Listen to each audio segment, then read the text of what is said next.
Hello all, I am Dr. Amruta Ekbote, from Assistant Professor from Sanchevi College of Physiotherapy. Today I'll be taking a small session on balance on coordination. Let's start. Okay, so we'll be talking about balance in this session today. First of all, I would like to discuss the objectives of this session. The objectives for today's session are define balance, describe different types of balance, then describe balance strategies, describe the sensory motor integration of balance. Okay, so let's move on to the definition of balance. So balance is defined as the condition in which all the forces acting on the body are balanced such that the center of mass is within the boundaries of base of support. Now the boundaries of base of support, it is also called as limits of stability, right? So if you are in a standing position and your center of mass is within your base of support, then and then only your body is going to be stable. If the center of mass falls outside of the base of support, the body is going to be imbalanced. So let's move on to the let's see the types of balance in detail. All right. So there are three types of balance. That are described. First is the steady state balance. Second is the reactive balance, and third is the proactive or anticipatory balance. Let's see each of it one by one. All right. So steady state or static balance, it is the balance in which a stable position is maintained in standing or sitting. So the center of mass is always going to be inside the base of support. Okay. And there is going to be minimal sway, either forward or backward, but not enough to displace the body.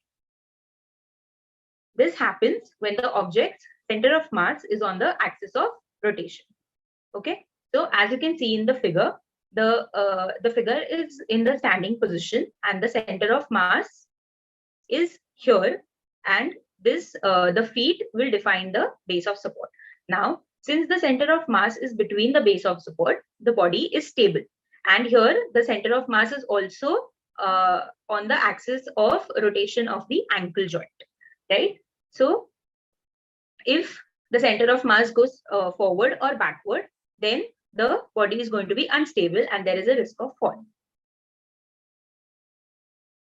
Next is your reactive balance. Now, reactive balance, it occurs in response to external forces acting on the body. Now, external forces can be a push or a small perturbation or any obstacle that comes in your way and you have to change the direction. Okay.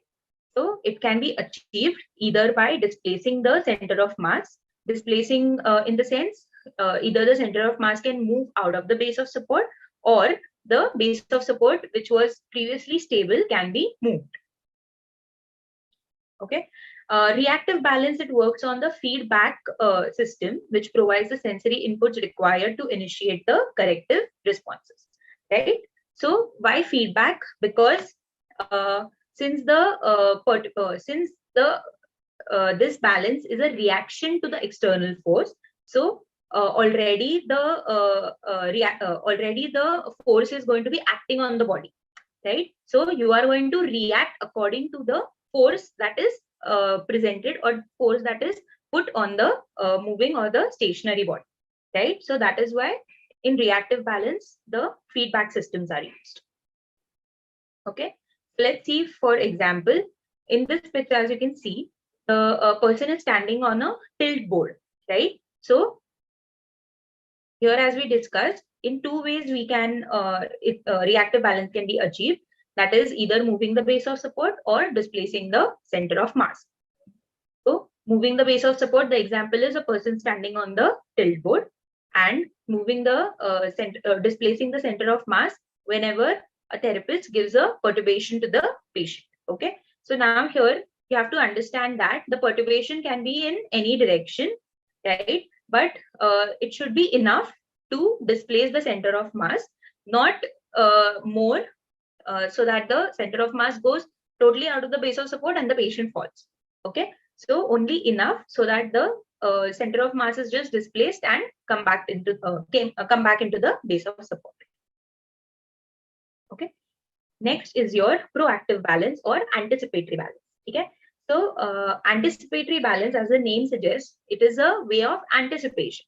Anticipation in the sense that the body is going to know already what adjustments to do, okay, and according to that, the body will react and displace the center of mass into the base of support, or bring back the center of mass into the base of support. Okay. It occurs in anticipation of internally generated destabilizing forces imposed on body's own movements, right? So it is going to be internally generated, unlike reactive balance. Reactive balance was a reaction to the external forces. Proactive balance is going to be reaction to the internally generated forces. Okay, this comes from experience, right? So there is going to be a difference between a child and an adult. The balance reactions, or the type of balance that the child and the adult will show, will be different because of this reason. Because anticipatory or proactive balance will come only from experience or interaction with the environment. More and more interaction will develop more and more anticipatory balance. Okay, so here feed forward mechanisms are used to pre-tune or ready the postural control system for upcoming movements, right? So feed forward in the sense that the body already knows what the body is already anticipated what the changes are to be done, and the body is going to change it according to the environment. So it is going to pre-tune or ready, make the necessary changes, and the body is going to be ready in anticipation of the next task that is to be performed. Okay, so these are the examples, like when someone is throwing a ball at you, when you want to catch the ball, the body is already going to measure the depth, the perception, and the size of the ball, and as well as the speed of the ball through which by which it is coming towards you. Okay, and make the necessary adjustments so that while you're catching the ball, you do not fall, or do not fall backwards or in any direction, right? So this is an example of anticipatory balance. Also for reaching activities, so whenever you're trying to reach for an object, okay, so the body already knows from experience that what the height of the object is, where is it placed, how heavy it is. Okay, so the characteristics of the object is already known to the body, and how much forward bending is required will be decided according to these characteristics. So if it is a heavy object, then the body will have to maybe bend more forward and tell the arm to use more strength so as to lift the heavy heavy object. Okay, in case it is a lighter object, then the body will pre-tune all the reactions according to the weight of the object. Okay, so now that we know what are the types of balance that are there, how these balance or this center of mass is maintained in the base of support is by a few strategies which will help in even if the center of mass is displaced, it will come back into the base of support with the help of the upcoming strategies. Okay, so moving on to the balance strategies. There are two types of balance strategies that have been defined. First is the fixed support strategy, and second is the change in support strategy. Okay, so fixed support strategies have two strategies, that is your ankle strategy and your hip strategy. Okay, let's see it one by one. So first we'll see what is fixed support strategy. So the term fixed support strategy refers to those movement strategies used to control the center of mass over a fixed base of support. Okay, so that means your base of support is not going to change. Whatever base of support that you've achieved after standing between the 2 feet is going to be fixed. Okay, and the center of mass is going to displace and come back into the base of support so that the body becomes stable. All right, so first fixed support strategy is your ankle strategy, right? So ankle strategy, what does it do? It involves shifting the center of mass forward and back by moving the body, that is legs and trunk, as a relatively fixed pendulum about the ankle joints.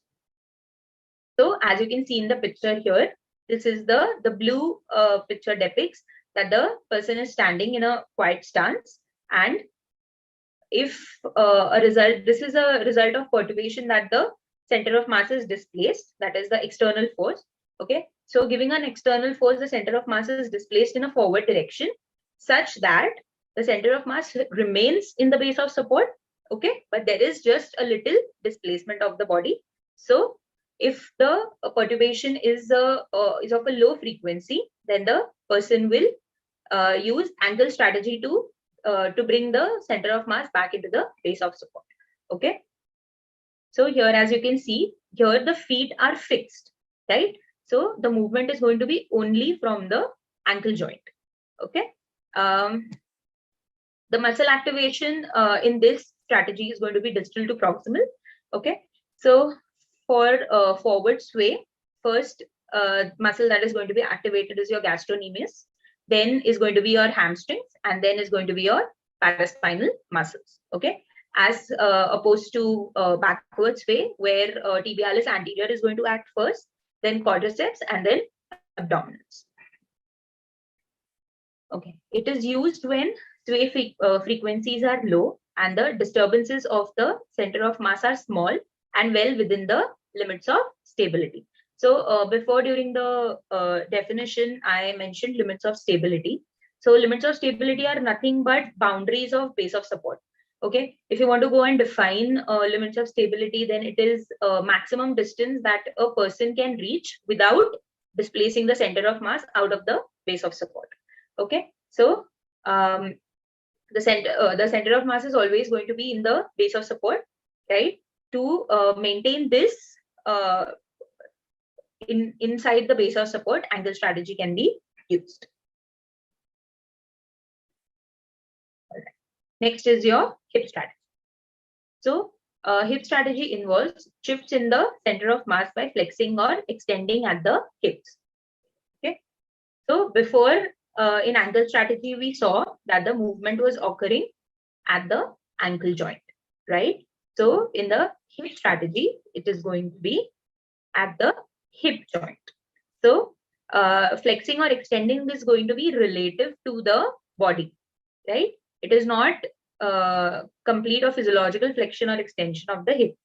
Here, the muscle activation is going to be in a proximal pattern. Okay, so first, for forward sway, the abdominals and the quadriceps are going to contract, and for backward sway, the paraspinal muscles and the hamstrings will contract. Okay, so it is proximal to distal in fashion, right? So hip strategy is recruited with faster sway frequencies and longer disturbances of the center of mass, or when the support surface is small or compliant. Okay, so here the perturbation is going to be larger than for when the person was using ankle strategy, but not so much that the center of mass goes totally out of the base of support and the patient falls, right? So either that, or the base of support is narrower. So in quiet stance, the base of support is quite okay, or quite normal. So if you stand with feet together, the base of support will reduce, right? And in this position, if a perturbation is given, then the person is likely to use hip strategy to maintain the center of mass inside the base of support.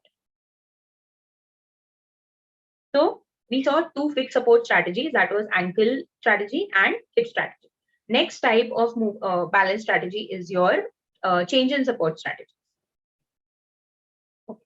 So change in support strategies are defined as movements of the lower or upper limbs to make a new contact with the support surface. So in this, there is a stepping strategy. So in stepping strategy, what happens is it realigns the base of support under the center of mass by using rapid steps or hops in the direction of the displacing force, right? So as you can see in the picture, this blue figure is where it is a normal stance. Okay. Once you give a perturbation large enough to displace the center of mass out of the base of support, then the person is either going to step forward so that he or she can increase the base of support, and the center of mass comes back inside the base of support so that the person doesn't fall. These are typically recruited in response to fast, large postural perturbations. Large postural perturbations is where the perturbation is large enough to displace the center of mass out of the base of support. Okay. If it is not going out of the base of support, stepping strategy is not going to be activated. When ankle and hip strategies are not adequate to recover balance, because ankle and hip strategies will only maintain your base of center of mass within the predetermined base of support, right? But if the center of mass, if the perturbation is large enough that the center of mass is displaced outside of the base of support, then the body is going to need larger base of support, which is only possible with stepping strategy. Also, since here we saw that in the definition that we can use the upper limbs as well, right? So if the perturbation is large enough to displace the center of mass outside the base of support, there is a likelihood that the patient might actually use his upper limbs to reach and brace himself, okay, and avoid the fall. So reaching and trying to hold something will also increase your base of support, right? So with stepping, there is also another term which is called as reaching movement, right? So this comes into the stepping strategy domain. All right. So now we saw strategies in standing. The other way of looking at movement strategies is whether there are strategies in sitting as well. Okay. So in sitting, the base of support comprises of thighs and buttocks and the feet if the feet is in contact with the support surface, as well as the stool or the chair that you're sitting on. Postural strategies to maintain balance include movement of the trunk above the hips. Okay. As you can see in the picture, the thighs, buttocks, and the area of the chair as well as the feet. So this whole area is going to be your base of support, right? So in this position, if there is a perturbation given, the movement is going to be from the trunk, that is either forward, backward, or side to side, right? So if it is a forward sway, then the paraspinal muscles and the gluteus and the hamstrings are going to get activated. If it is a backward sway, then the abdominals and your quadriceps are going to be activated, right? If there is if the feet are in contact with the support surface, then during forward reaching activities, tibialis anterior is going to be activated, and during coming back to the normal position or the starting position, the gastrocnemius is going to be activated, right? So although these movement strategies have been investigated individually, during normal balance, combinations of strategies are used. So there is not one strategy that can be said that during this time you are using ankle strategy, or during this time you are using hip strategy. It is not like that. It is always going to be a combination of one or combination of 2 or 3 strategies together. The central nervous system, it moves quickly between the patterns depending on the control demands of the activity and the environment.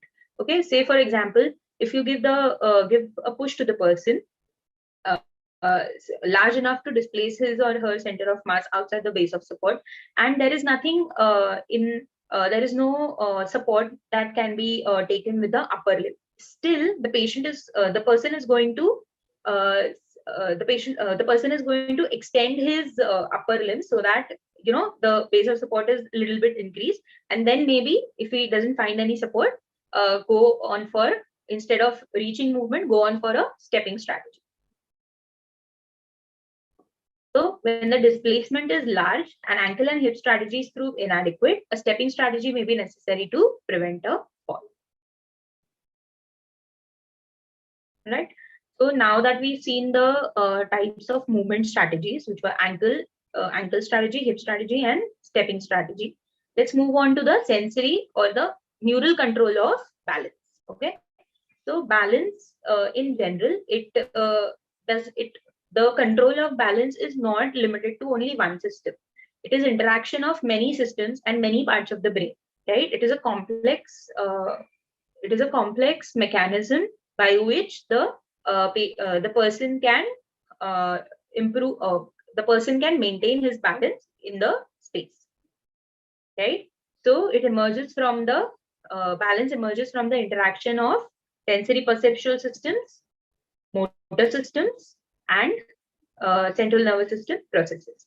Okay, so we are going to see sensory motor integration of balance, which is more important. So let's move on to sensory motor integration. So in sensory motor integration, there are three systems that are involved for maintaining of balance. One is your visual system, then another is your somatosensory system, and the third is your vestibular system. Okay, it provides the central nervous system with important information about postural control and balance. Okay, so each individual system provides unique and important information, and no one system provides all the information needed. So it is always going to be a complex interaction of all the three systems. There is not one time that one system is acting and the other two are dormant. It is never going to happen. Okay. All right. So visual system.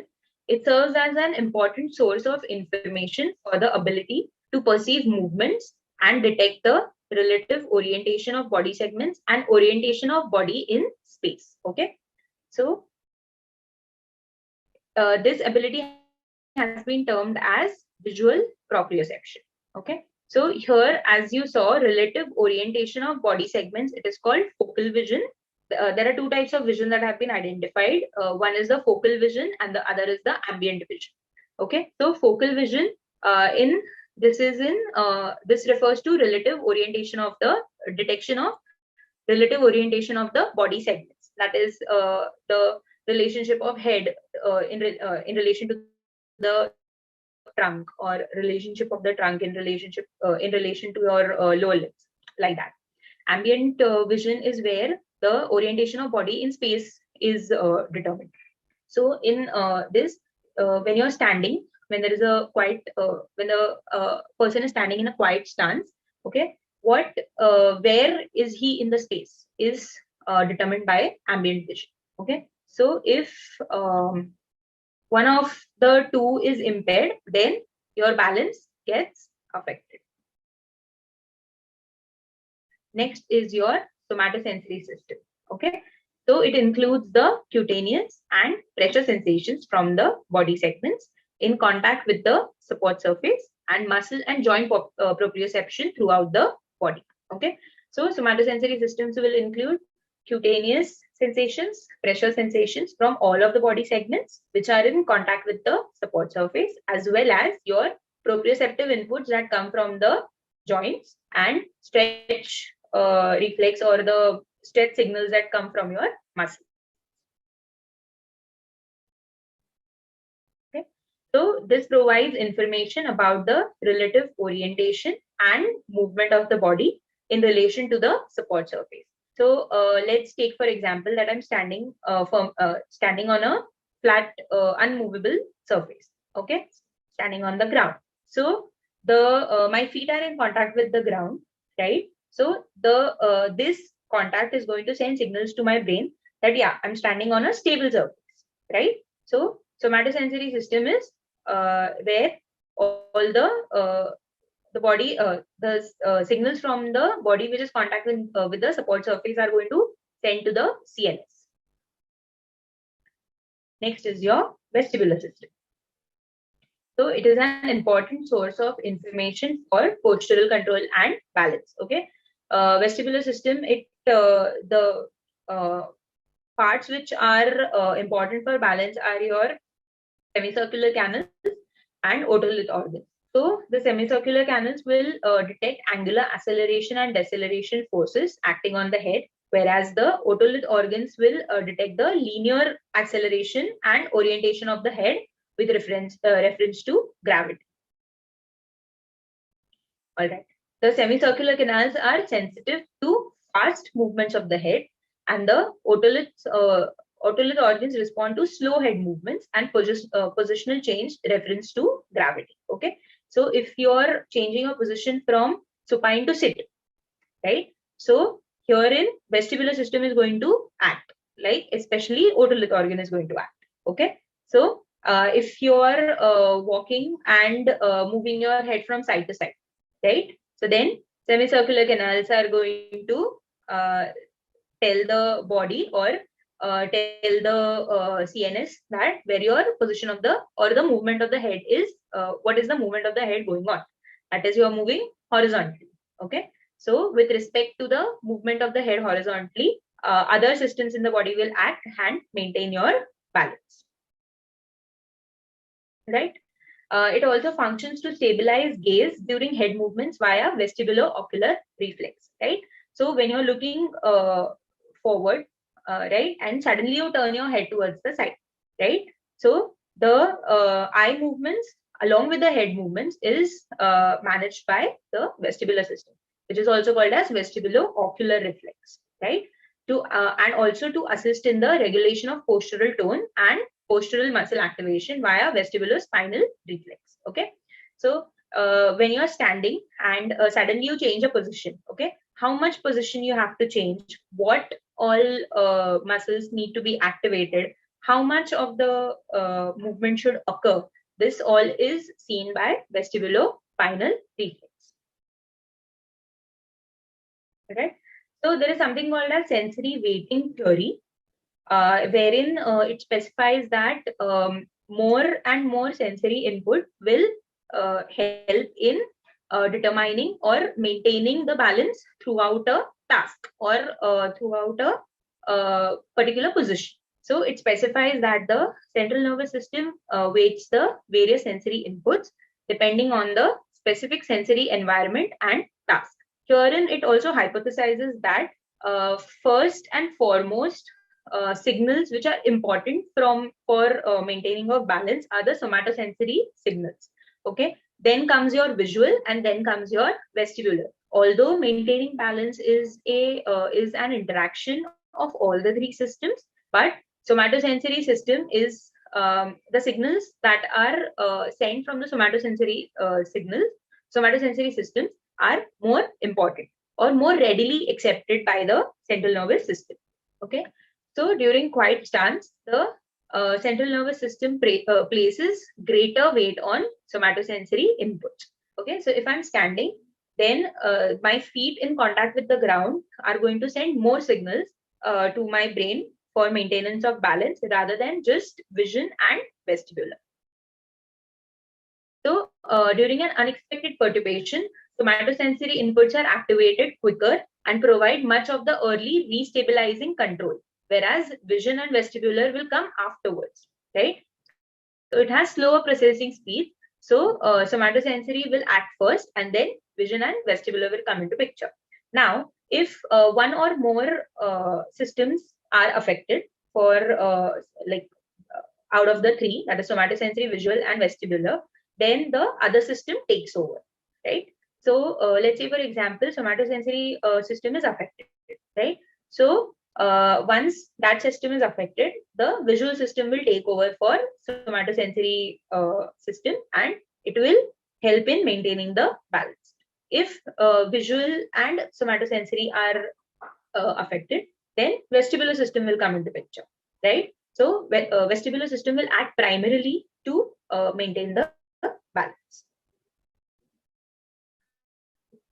Also, instead of like these are main systems that help in maintaining balance, but along with these systems, there are other parts of the central nervous system that act in the or maintain balance by interaction with the other systems.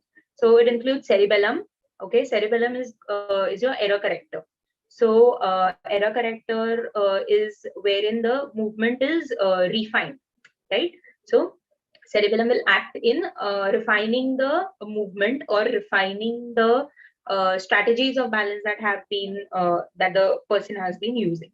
Okay, then is your basal ganglia. Basal ganglia is going to help in maintaining of the postural tone. Okay, if the postural tone or the uh, tone of the muscles in the tone of the postural muscles are altered, then the balance is indirectly affected. All right, so let's take a quick review. So what did we see in this session is that we defined balance. Then we saw types of balance, which were three types, that is static, reactive, and proactive. Then we also saw movement strategies, wherein there are two types of strategies: fixed support and change in support strategies. For fixed support, there are two again, which is your ankle strategy and hip strategy. And for change in support strategies, we have stepping strategy and reaching movements in the same. Also, we saw neural control of balance. In that, the balance emerges from interaction of sensory and perceptual systems, motor system, and central nervous system processes, right? So in sensory motor integration, we saw there are three systems that are responsible for managing balance, which is your somatosensory, visual, and vestibular. Interaction of all the three systems will result in the person maintaining the balance.